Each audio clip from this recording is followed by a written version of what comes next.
qui m'intéresse chez Interinvest, c'est surtout leur approche toujours différenciante du marché. Ils essayent toujours d'être ingénieux, d'être originaux et de sortir de la performance, ce qui n'est pas toujours le cas et ce qui est très difficile de trouver ça. En fait, sur le marché, cet ADN-là, et ils le gardent, et c'est en ça, moi, que je suis toujours intéressé par leur production et par leur présentation, parce que on est sûr d'arriver toujours à pouvoir satisfaire le client. Sur le PER, là, ils sont très très forts. Là, vous retenez quoi du bilan de l'année? Si on regarde 2024, ils ont dit plein de choses. Je suis assez surpris et je vais m'y intéresser encore plus. Et sur le lancement d'une offre produits structurés, ils en pensaient quoi? Alors je suis extrêmement intéressé parce que je trouve justement qu'il y avait, excusez-moi l'expression, mais à boire et à manger dans cet engouement particulier sur un produit qui, à mon avis,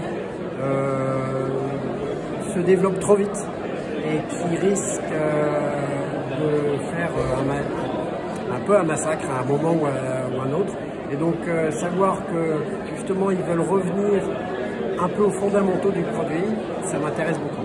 Que je comprends bien, quand vous dites qu'il y a à boire et à manger, c'est-à-dire sur le marché il y a plein d'offres de plein d'acteurs. En fait, il y a des structureurs qui se sont développés énormément. Et on trouve parfois des structureurs qui proposent 400 fonds, 400 produits, etc.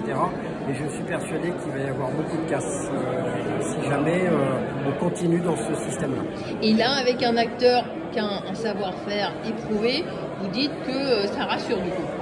Ce qui me rassure, c'est que surtout, ils veulent revenir à des fondamentaux avec une production plus artisanale, tout en donnant accès au plus grand nombre.